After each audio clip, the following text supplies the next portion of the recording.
कहानी है रामपुर गांव की, जहां के मर्द महिलाओं को हमेशा नीचा दिखाने की कोशिश में रहते। अरे अभी तक खाना नहीं आया, क्या मुझे एक और शादी करने की जरूरत है? नहीं जी नहीं, ऐसा मत करना, वरना मैं कहाँ जाऊंगी। खाना लेकर मैं अभी आई जी। गांव की पंचायत में भी फैसले हमेशा औरतों के खिलाफ ही रहते। मैं जो फैसला सुनाता हूँ वो भगवान की आज्ञा होती है। इस लड़के ने अपने मन से शादी करके अच्छा नहीं किया। लड़के को घर भेज दो और इसकी शादी इसकी जाति की किसी लड़के से करवा दो, लेकिन ये लड़के, इसे तो गांव के बाहर निकाल दो। नहीं नहीं जमींदार साहब, ये क्या बोल रहे हैं? ऐसा नहीं हो सकता। मेरी बेटी मासूम है, इसे अच्छे बुरे की समझ नहीं है। अरे कहाँ जाएगी ये बेचारी? कहाँ जाएगी? इतनी चिंता है तो पूरे परिवार का गांव निकाला कर देते हैं। बेचारे पूरे बसे बसाए परिवार को गांव छोड़ना पड़ता है। चाहे जो हो, अगर बेटियों को कंट्रोल नहीं कर सकते तो गांव में रहने का कोई मतलब नहीं है। यहाँ औरतों को दब कर रहना होगा। कोई भी अपने हिसाब से कुछ नहीं कर सकता, सब ईश्वर की मर्जी से ही होगा। तभी गांव का एक आदमी दौड़ा दौड़ा आता है। सरपंच साहब, जमींदार साहब, वो कालिया है ना, उसकी बेटी पढ़ने के लिए शहर जा रही है। अच्छा, ये कब हो गया? और कालिया की हिम्मत कैसे हो गई ऐसा करने की? लेकर आओ उसे और उसकी बेटी को। बस फिर क्या था, हाजिर हो जाते हैं कालिया और उसकी बेटी सरपंच के सामने। और कालिया, ये क्या सुनने में आ रहा है? बेटी को इंजीनियर बना रहा है तू?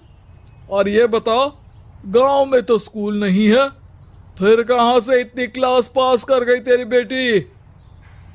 राधा, जो कि कालिया की बेटी है, उसे लगता है कि सरपंच उसकी तारीफ कर रहे हैं। सरपंच जी, मैंने ऑनलाइन पढ़ाई की है, डिस्टेंस लर्निंग से। सभी में मैंने अच्छे नंबर पाए हैं, जिसे देखते हुए शहर की इंजीनियरिंग कॉलेज में मुझे स्कॉलरशिप मिली है। वाह जी वाह, क्या होती है ये? पहले तो ये बताओ, फिर आगे की बात करते हैं। पूरा गांव राधा की बात सुन रहा था और राधा बोलती जा रही थी। तो ऐसे मैं फ्री में एक अच्छी शिक्षा लेकर गांव में जो कुछ परेशानियां हैं, जैसे बिजली, पानी और इंटरनेट जैसी समस्याओं के लिए काम करूंगी। मैं गांव को शहर से जोड़ने के लिए पुल का निर्माण करवाने का प्रस्ताव रखूंगी। मुझे पूरी उम्मीद है कि जल्द ही हमारा गांव भी तरक्की की राह पर चल पड़ेगा। राधा की बात सुनकर सारे गांव वाले ताली बजाने लगते हैं। सरपंच को समझ नहीं आता कि वो क्या करे। चुप रह नादान लड़की, गांव के खिलाफ जाने के लिए तुझे गांव से बेदखल कर दिया जाएगा, वो भी पूरे परिवार के साथ। और हाँ, अगर ठीक से गांव में रहना चाहती है तो ये पढ़ाई लिखाई छोड़ दे। हम तेरे लिए गांव का कोई होनहार लड़का देखेंगे। तभी गांव का एक आदमी बोल पड़ता है। अरे नहीं नहीं सरपंच जी, राधा बिटिया जो बता रही है, अगर वैसा हो जाए तो हम लोगों को पैसा कमाने के लिए बाहर नहीं जाना पड़ेगा। हाँ जी, और ना ही कोसों दूर पानी के लिए भटकना पड़ेगा। हमारे बच्चे भी अच्छी पढ़ाई कर सकेंगे और आगे बढ़ेंगे, ना कि हमारी तरह खेती करते बैठेंगे। क्यों गांव वालों, राधा बिटिया का साथ देना चाहिए ना। सरपंच देखता है कि गांव राधा के साथ है तो वो चुप हो जाता है। वो घर आकर अपने सलाहकार से बात करता है, जो बहुत ही चालाक किस्म का इंसान होता है। अरे सरपंच साहब, आपको बहुत ही होशियारी से काम लेना पड़ेगा। एक बार गांव तरक्की कर गया, यहाँ के बालक पढ़ लिए तो कोई ना पूछेगा आपको। और फिर ये जो बेटा और बेटी है ना आपके, इनको भी आम लोगों की तरह ही जीवन जीना होगा। हाँ, लेकिन करे तो क्या करे? वो ना आप मुझ पर छोड़ दीजिए, बस मैं जैसा बोलूं करते जाइए। अगले रोज सुबह जब गांव वाले सोकर उठते हैं तो राधा के घर के बाहर और साथ ही वो लोग जिन्होंने राधा का सपोर्ट किया था उनके घर के आगे लाल रंग से कल आऊंगी लिखा होता है। कल आऊंगी? यह क्या होता है? अरे यह तो खून से लिखा है, लगता है कोई भूत प्रेत या चुड़ैल का साया है। चलो सरपंच जी के पास चलते हैं। सभी सरपंच के पास जाकर उसे सारी बात बताते हैं। अरे ये तो बड़ी मुश्किल की बात है। चलो, मैं एक बाबा को जानता हूँ, उन्हें बुला लेता हूँ। सरपंच बाबा को लेकर गांव के घर के बाहर जाता है। ओहो, तो ये वो चुड़ैल है जो उन लोगों को निशाना बनाते हैं जो गांव को बदलने का सपना देखते हैं। वो गांव को ऐसे ही संपन्न देखना चाहती है। वो नहीं चाहती कि कोई बाहरी यहाँ का कायाकल्प करे। क्या तुम लोगों में से किसी ने गांव को बदलने की सोच रखी है? तभी राधा की माँ रोते रोते आती है। मेरी राधा घर से गायब हो गई है। अरे कोई तो बचाओ, मेरी बच्ची कहाँ गई?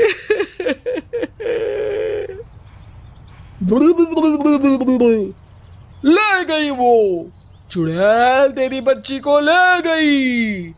अब वो उसे श्रापित करके छोड़ेगी, उस पर चुड़ैल का साया हो जाएगा। तभी बुरी सी हालत में राधा भी वहां आ जाती है। उसके बाल चुड़ैल की तरह फैले होते हैं और कपड़ों में खून लगा होता है। सभी राधा को देखकर डर जाते हैं। माँ, पता नहीं मुझे कौन उठा कर ले गया था। अरे दूर दूर हो जा चुड़ैल, अब हम लोग इस गांव में नहीं रुकेंगे। अरे कैसे बातें कर रहे हैं आप?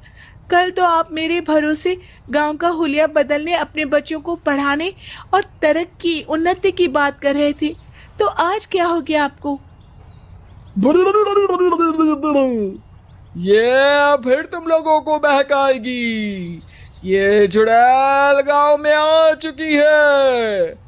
ऐसे ही ये तुम्हारे घर के बच्चों को भी ले जाएगी।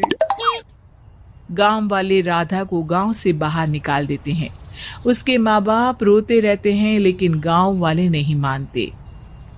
मैं भी अपनी बहन के साथ गांव के बाहर रहूंगा, लेकिन वो पढ़ाई नहीं छोड़ेगी। वहीं सरपंच के घर पर सलाहकार कहता है। देखा, सांप भी मर गया और लाठी भी नहीं टूटी। लेकिन अगले ही दिन सरपंच के घर के बाहर भी वही शब्द लिखे होते हैं और फिर सरपंच की बीवी कहती है, हमारी बेटी को किसी ने अगवा कर लिया है। तभी राधा का भाई वहां आ जाता है। अरे गांव वालों, मैंने सरपंच जी की बेटी को देखा था। वो चुड़ैल उसे उठाकर ले जा रही थी। अरे क्या मजाक कर रहे हो? नहीं नहीं सरपंच जी, आप नहीं जानते। वो चुड़ैल अब आपकी बेटी में आ जाएगी, जैसे राधा के अंदर आ गई थी। तभी सरपंच की बेटी वैसी ही हालत में वहां आती है जैसे राधा आई थी। पापा, पता नहीं कैसे मैं गायब हो गई थी। चुड़ैल, इसके अंदर भी चुड़ैल का साया है, मारो इसे। अरे नहीं नहीं, इसे भी राधा के पास गांव के बाहर ही भेज दो। अरे चुप रहो, मेरी बेटी कहीं नहीं जाएगी और चुड़ैल वुड़ैल कुछ नहीं होता है। अरे कैसे बात कर रहे हो सरपंच जी? आप तो बोल रहे थे कि आपका फैसला भगवान का ज्ञान होता है, तो अपने पर बात आई तो अब आप ऐसे बोल रहे हैं। अरे ना ना ना, आपको अपनी बेटी को त्यागना ही होगा। अरे बुलाओ बाबा को। राधा का भाई बाबा को ले आता है, जिसे अब गांव वालों के डर के कारण सच बोलना पड़ता है। मैं कोई बाबा नहीं हूँ, मैं तो मोची था। ये सलाहकार महोदय ने मुझे कहा था एक्टिंग करने को। अब वो मुझे पैसे देने वाले हैं। अब मुझे माफ कर दो। गलती हो गई, मुझे माफ कर दो। तभी वहां राधा आ जाती है। देखा सरपंच जी, जब गांव के बच्चे साक्षर होंगे तो आप जैसे लोगों की चालाकी नहीं